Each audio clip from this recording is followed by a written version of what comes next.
Kitchen Jorn show. I'm getting over bronchitis, so we are not doing any more food videos until the beginning of the year. So we decided to do something a little bit weird. But it's a throwback. It's a throwback. I gotta explain the impetus behind this video. You know that like New York Times article that came out like 10 years ago that was just like, answer these like 36 questions to fall in love with someone. I think like 6 years ago, Jen and I made a Ladylike video about it. So at the time, my ex-girlfriend worked at BuzzFeed and she was producing the video. And so to me to have to be in a room with an ex while filming this video where you're talking about like your fears and your insecurities and like your aspirations and dreams, it made me want a KMS. Yeah. And so that's a little behind the scenes. Kristen recently went back and watched that video and she's like, it looks like you were being held hostage. Yeah, it looks like you were being held at gunpoint. I honestly didn't think you were gonna be honest about why you were so miserable in that video. I mean, it's been 7 years, I don't care. I was gonna be vague about it, but I can be honest, I don't care. Okay, yeah, so we were filming this video with your ex-girlfriend in the room and it was just... It was so uncomfortable. It was so uncomfortable.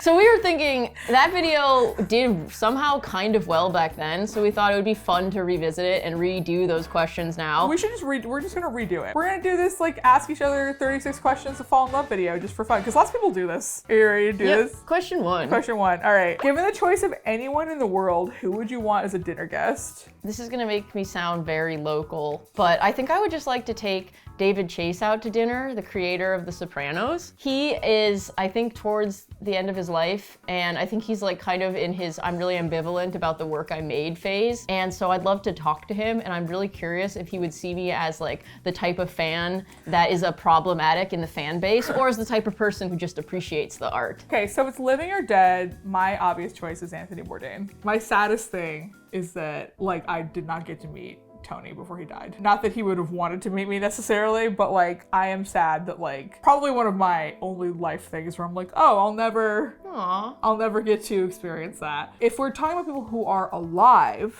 I would probably say Harrison Ford. Oh, cool, yeah. Because I think for similar reasons I think that you gave actually, and that like he's kind of like at the end of his career, end of his life, kind of want to talk to him and be like, hey, like what's it like? Like how do you feel? How are you doing, bud? You know, you're smoking a lot of weed, just kind of flying your plane, hanging out with Calista Flockhart in Montana. Let's see what's up. This question's really funny. What's the next question? Would you like to be famous? In what way? Not really interested in being famous, but I would like to be successful and be financially secure. And if that comes through writing, which is like my main form of creative expression, like through like book publishing or screenwriting, I would be fine with that because that would be accolades for like a form of art. If you had to be famous in some other way, what would you be famous for if you can't be famous for being a TV writer? Somehow being like the 32-year-old balloon boy. That's what I'd love. Well, then I wish I'd be famous for something magnanimous. I hope I could like save a bunch of old ladies or children or something. From like being in a balloon? Yeah. It's a weird question to ask because we're already we're internet famous. We're already slightly famous. I would like to be famous for not this. Yeah. Because I think that like something that I feel like kind of breaks my heart a little bit is that I feel like everyone sort of approaches me from a place of like, well, we don't really respect your main creative output. Yeah, we think that what you do, even though it's like a major source of revenue for you and is kind of the future of media, we do think it's kind of stupid. And it's just the derision that I get from people is frustrating. It would be nice when hosts announce me right before I go up to do a set if my first credit wasn't BuzzFeed. I really would love people to be like, she's been on The Tonight Show and she just finished her Netflix as a joke set or whatever. Like I would love that to be my credits and not just like, you know her from BuzzFeed. Do you remember like several years ago we did like a panel in like UC Riverside? Yeah. One kid asked us the question, how does it feel to know this is like the most famous and successful you're gonna be like in your life? That's funny. And I remember being like, what? And I think like she asked it from a place of like, I view you as phenomenally famous and successful and not just like... Yeah, that child didn't mean it like that. The child didn't mean it like that, but I definitely was just like, I hope that's not the case. We were all kind of horrified. Before making a telephone call, do you ever rehearse what you're gonna say? Why? Oh, all the time. I rehearse what I need to say before telephone calls all the time. Constantly. One for efficiency and two for fun. I rehearse screaming, I want to speak to a representative. I don't rehearse anymore, but I used to have to write out a script, and I actually do that for Brie. For some people, that's the best way to communicate is to like make it visual. I would write like a phone tree and be like, if this is said, then say this. If this is said, say this. That's really helpful. What would constitute a perfect day for you? Mine would be getting up, hanging out with the dog, getting brunch or breakfast or some type of meal with friends, smoking a little bit of weed, sitting outside, playing video games, and then maybe spending some time with some hot women at any point. Yeah, I think like that's what I said. Didn't we like guess yes. We both were like video games, beach, chillin'. Mine would be different now. I think like I would go get a massage and then I would have like a couple glasses of wine and then I would go perform stand-up, like a half-hour set or something. And then I would go home and get in bed and watch Hannibal. Yeah. And none of that surprises me. My answer was very different like 6 years ago. But also 6 years ago, I was in a job that was slowly killing me. Yeah. And trying to film this video in the same room as your ex-girlfriend. So that was hard. There were a lot of things that made filming this video 6 years ago difficult. That was wild. I cannot believe we agreed to that. Yeah, you know, it's so true of many decisions I made in my 20s. When did you last sing to yourself or to someone else? Well, I sing to myself constantly. Today, yesterday, I mean, Kristen's dog, literally, this is the last time I sang. Betty, the dog, came up to me with her slobby toy, and I said, I don't want it because there's slob on it, and then Kristen started singing slob on my knob, and then I started singing it. Like corn on the cob. So yeah, I mean, we're just goofy, silly, singy people. I feel like we're always singing to each other. Yeah. I probably sing to you more than I sing to anyone else. You probably sing to the dog more. That's true, Yeah. yeah. Okay, all right, yeah. But I'm close. Yeah. We are really annoying together. Sometimes, girl.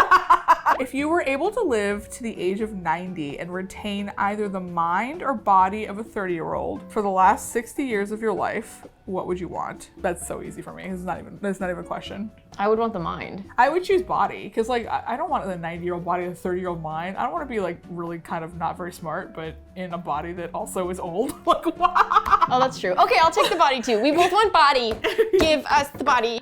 Do you have a secret hunch about how you will die? Yes, all the time. Yeah. Actually, let's tell you something funny about what something Bree said to me the other day. What'd she say? I basically was just like, the thing that I say to everyone that irritates everyone is like, I'm gonna die at 60. It's gonna be fine. Yeah, I don't like it when People you get say mad that. people get mad when I say that, but it's like I'm gonna die at 60. It's not a big deal. It's fine. I accept that. And I don't know if that's true. And then like the thing I also say is like I'm gonna die slowly of dementia. And Bree the other day was just like, are you gonna die young or die of dementia? What's it gonna be? I had like 3 relatives with cancer. I'll probably die of cancer. But yeah, I've always had a hunch that I would either die in like a car crash or like really old. Really? Yeah. What if you're really old in the car crash? That actually makes I the most mean, sense. yeah, that makes a lot of sense. Yeah. I probably was driving. Yeah, I mean that. If And then at my funeral, they're like, we should have taken away her license. I know she had a 90-year-old body, but a 30-year-old mind. Yeah, it's really crazy. The body couldn't take it. The body couldn't The take it. mind, though. Name 3 things you and your partner appear to have in common. We both are very funny. We're both deeply empathetic, and we both really, really hate nastiness in other people. Yes. I feel like we both have a pretty strong sense of like there's a right way to treat people. Yeah. And yeah, we don't tolerate assholes. Okay, I have different ones. What are the other ones? We both have fantastic hair. True. We both are kind of homebodies. Yeah. We're both really good writers. Yeah, we are. Yeah. And that came up in the original video. I do remember. Really? that. Yeah, we were like, we both like to write and we're good at it. Okay, good. All right. Well, that's one thing that's similar. Yeah. For what in your life do you feel the most grateful? Definitely feel most grateful for the friends and family that I have, right? It's Yeah. a very obvious answer, but it's like, I do sometimes stop myself and I'm just like, wow, I can't believe in all the amazing people in my life. Yeah. You know? If you can feel that way about your friends and your family or just like your community, your chosen family, like that's a great thing. No, it's true. I would say probably like my huge tits. Yeah. I'm grateful for those too. I'm grateful for huge tits, both like on a micro scale and on the macro scale. Like the ones in my life and the ones that may never even touch my face. I would say specifically, I'm grateful for the fact that I get to do this job. I'm grateful for that too. I get to do this job and it's like a source of like both emotional and financial support, and that I have Bree as a source of support too. Yeah. I have a really, really good support system of close friends. And I guess Bree is technically my friend and my family. So, yeah, and also, both. Yeah, she's both. I am phenomenally lucky in that way that I have like just people that like if something is wrong, I have people I can go to. If I get arrested, there are like at least 6 or 7 people who will bail me out of jail, which is like wild. And I'm so lucky that that's the case. If you could change anything about the way you were raised, what would it be?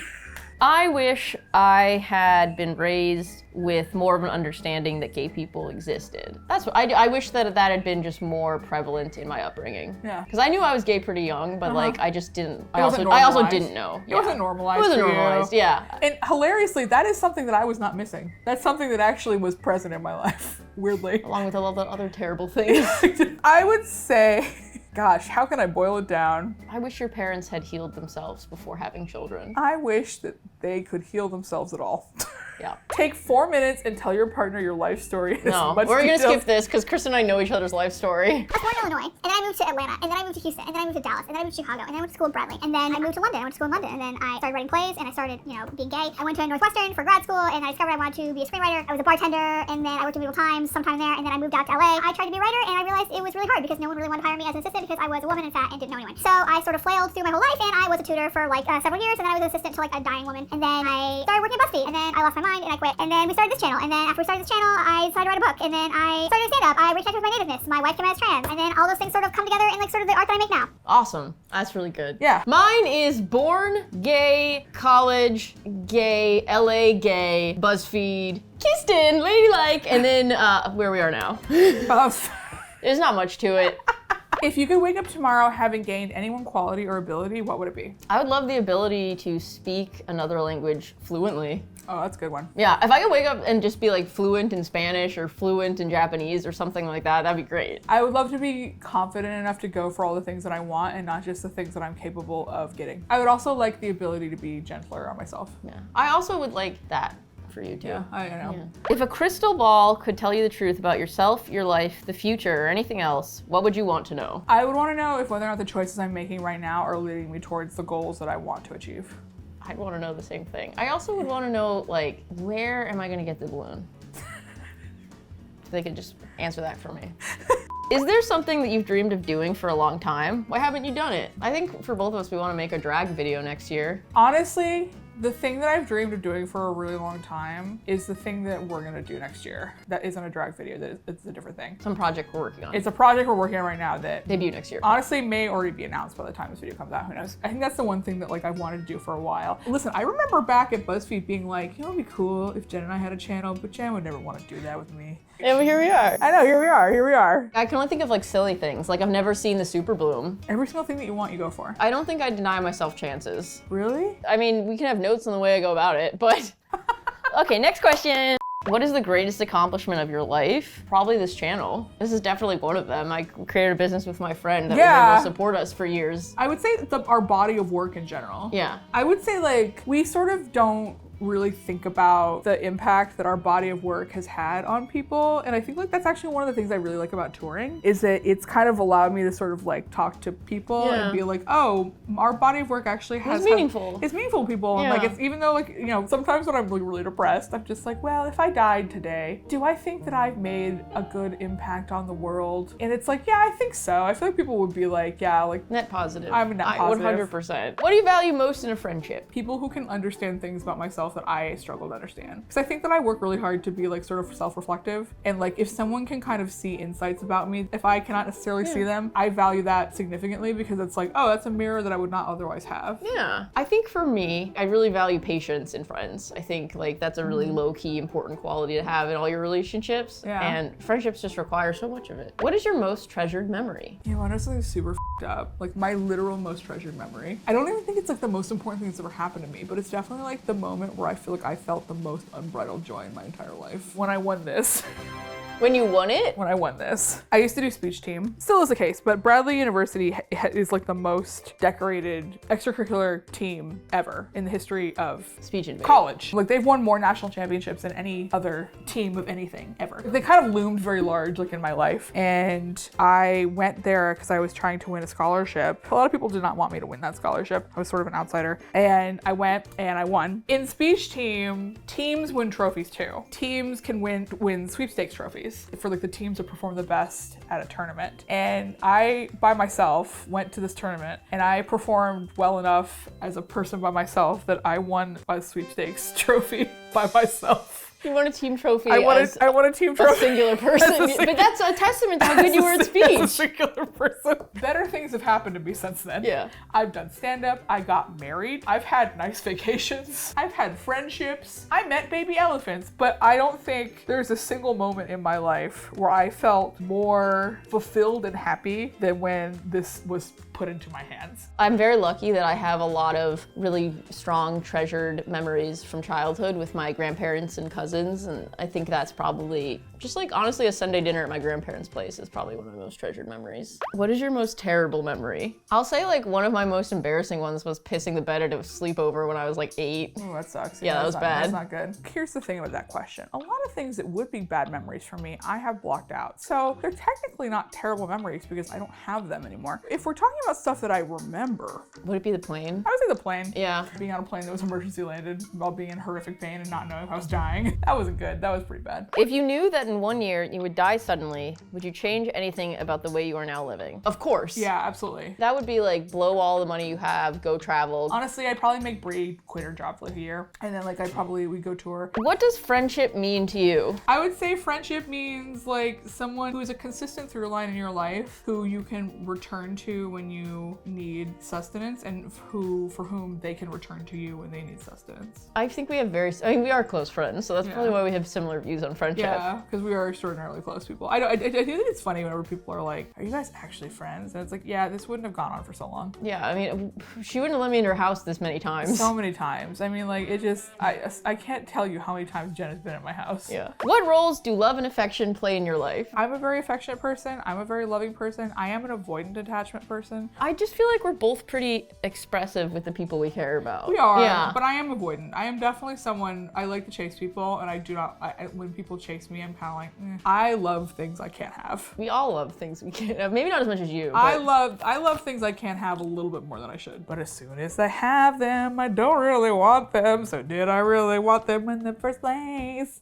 Alternate sharing something you consider a positive characteristic of your partner. Share a total of 5 items. Oh, this is easy. Yeah. Okay. Kristen is funny. Okay. Kristen is really smart. Mm-hmm. Kristen is very considerate, very thoughtful, and very hardworking. Oh, that's nice. Jen loves balloons. I do. Probably the most emotionally intelligent person I know. Thank you. You're incredibly fun. You are effortlessly talented in like so many ways that you don't even necessarily even appreciate. You are quick to apologize. The fact that you're very gracious about that, I think, is one of like your best qualities, and like a quality that like I honestly find singular amongst like even people I know in real life who I love. You know what? When you up a lot though, you gotta get good at apologizing. How close and warm is your family? Do you feel your childhood was happier than most other people's? We answer this question quickly. My family is very close and warm, and yes, I feel like I had a much better childhood than a lot of people. Mine is the opposite. We are as oppositional as I think you can get on this answer. We had very different childhoods. We had extraordinarily different childhoods. How do you feel about your relationship with your mother? Read Kristen's book if you want the answer to that. Complicated. How do you feel about your relationship with your mother? It's pretty good. I mean, she needs to, work on some of her anxiety things, but pretty so good. She's really worried about you walking around at night in LA. She's always like, stop walking around at night. Make 3 true we statements each. For example, we are both in this room feeling blank. We are both in this room feeling, I think, nervous but optimistic about next year. Yes. We are both in this room feeling, I think, a lot of gratitude for Brie and her patience with us the past year. Yes. And I think we are both in this room feeling a little bit allergic to all the Christmas decorations you have out. Are you allergic too? Yeah. Okay. I think we are both in this room feeling very grateful for each other. Yeah. I think we are both in this room feeling very happy that this video was easier to film than we thought it would be. I think we will be 2 people who make things together probably for the rest of our creative lives in some way, shape, or form. Yeah. I think that this is unfortunately a creative partnership. It won't be high fives, but it'll be other stuff. I think that we are in a creative partnership that for as long as I'm here and not in the balloon. But once it's balloon, it's bye-bye. Complete this sentence. I wish I had someone with whom I could share blank. I wish I had someone with whom I could share all of my hyperfixations at the exact moment that I'm having them. God, no, you stole mine. I wish I had a superpower where I could press a button and it would mean that my friend had watched the same show I had just watched. I wish I could press a button and then and then with no time at all, the person suddenly was like, oh, I've watched it and I can talk to you about that show. I wish I had that too. I wish there was a person that had the exact same taste as me and the exact same schedule, but didn't live in my house and wasn't me. I agree. We actually have the same thing. If you were going to become a close friend with your partner, please share what will be important for him or her to know. It'll probably be like a red balloon. Don't. Is what I'm thinking. I'm gonna kill you. I don't want to get this morbid. I've told you, go into my house and throw out all my sex toys. And it's You all told me this It's before. all in one box. You go to Yeah. my closet, Yeah. you say, if the family's there, you say, you don't want to deal with this, you Yeah. go and you throw it out. Yeah, I know that already. Yeah. I would say it's important to know I will always blame myself for more things than I am necessarily guilty of. That is important for your friends to know. It is really difficult for me to delineate my real responsibilities from my projected responsibilities. That, and if I don't get cuddles every day, I will die. Tell your partner what you like about them. Be very honest this time, saying things you might not say to someone you just met. Oh, I can think of something I have never said to you before until recently. Tell me again. Empty Suitcase Show is basically just a really, really convoluted way to come up with excuses to go traveling. Oh, with I Jen. knew that. Yeah. I basically invented an entire show just so I could go on vacations with Jen, and it worked. It worked. I am the great showman. Okay, what's something you've never told me before? I've said this before, but I just really admire your perseverance. You're very like strong, you're very hardworking, and I told you there are so many things when it comes to like dedication that I think, oh, I wish I could be more like Kristen. I really admire your work ethic. I think it's like don't think I underappreciated part of you. I don't think I work very hard. You also are really hard on yourself. I don't like that part. Share with your partner an embarrassing moment in your life. I like once wet the bed at a sleepover. It's pretty bad. Yeah, that's not good. That's not good. When I was in high school, there was a girl on the speech team who like wouldn't get to the point, and like I think like one day I was just frustrated with her, and so in front of our coach, I just was like, "Can you please like get to the point of what you're saying?" And everyone was like so shocked with the fact that I like had this outburst. Like no one said anything to me about it, but I felt really bad about it. Sorry, Stephanie. I'm really sorry. I'm really sorry I did that to you. When did you last cry in front of another person by yourself? It almost certainly was either you or my sister. So Yeah. it's like, I definitely cry about little things a lot. And the last time I cried was probably, I'm like, there was stuff post breakup, but there was all like stupid I cried that time I got really frustrated because I couldn't figure out our checks. I'm not squeamish about crying. I'll cry. I mean, you've definitely cried in front of me like within the past month or so. I think I cried in front of you like a half hour ago. Oh yeah. We were talking about our childhoods. Tell your partner something that you like about them already. I've already told you everything I like about you. You're really good at winking. Thank you. I think you're really good at styling people, like other people. Yeah, not me though. No, you're really good at styling yourself. I don't know. I know what you mean. I know what you mean. What, if anything, is too serious to joke about? A lot of things, I think. I think there Yeah. actually are a lot of things that are rarely funny unless like you're a very specific person. I think we agree with this, that it's like, don't punch down. I would say Chris and I have talked about how like there's really only like two major things we can think of where we have really actually only one major ethical difference between us, which is that we have very different thoughts yeah. on dog breeding. Our main ethical difference is I think there are very few circumstances under which having a purebred dog is ethical. And you I disagree with that. Disagree with that. I disagree with that. That's like our that's it. That's like our like our big one. That's our big one that we don't agree on. And we like very regularly like get into conversations. We're like, we're not making headway. We're not making headway on this at all. Okay. If you were to die this evening with no opportunity to communicate with anyone, what would you most regret not having told someone? Why haven't you told them yet? I know it's gonna die tonight. There are definitely like some people who would be like, yeah, we should probably kiss. It's a very like we're gonna die tonight situation. It's not like, you know, it's like I don't want to deal with like the tomorrow part of it. You Right. know? I don't think there's anything specific that I feel like I would have left unsaid, but there are old friends or old people that I would like to be like, we never resolved this, but I hope we're cool. Like there are like loose ends that I would tie up. There's a few people that I'm like, you owe me apologies, and there's a few people that less than that, but I think there are a couple people I'd be like, I owe you an apology. Yeah. Okay. Yours is a little bit more. Yours is more fun though. I would do that too. Why haven't I told them yet? Because there's consequences. Because we are living. There are Because consequences. we are not dying tonight that we know There of. are consequences to telling people that you want to kiss them. Your house containing everything you own catches fire. After saving your loved ones and pets, you have time to safely make a final dash to save any one item. What would it be? Why? My beaded earring collection. Yeah. I would just scoop it up. I would count that as one. I'd just be like, Yeah, boop. that counts. That Just counts. be like, boop. It would probably be like my teddy bear from when I was a little kid. Okay, that's cute. Of all the people in your family, whose death would you find most disturbing? Why? I think just in terms of knowing how it would destroy my family and destroy my parents forever, I think if either one of my siblings died, that would be the end of the world for me in many ways. Yeah, I think so too. It's like one of the ways I'm not afraid of death, where I'm like, if any of the three had to die, I'd rather be me so I don't have to deal with it. Yeah, the fallout for that would be like, oof, I don't even want to think about that. That would be like rough. Yeah, I mean, we don't want to go there, but I'm just saying. Whose death would I find the most disturbing? I mean, Bree's. Oh, God, yeah. Yeah. I mean, that would be the end of the world in many ways. My life would probably fall apart. Okay, last question. Share a personal problem and ask your partner's advice on how he or she might handle it. Also, ask your partner to reflect back to you how you seem to be feeling about the problem you've chosen. I'm like 95% of the way to the end of my book proposal. I'm at the home stretch. Yeah. Every time I work on it, I feel miserable and drained. And I'm happy with the work that I'm making. But it's a demanding process. It is absolutely an emotionally devastating process to go through.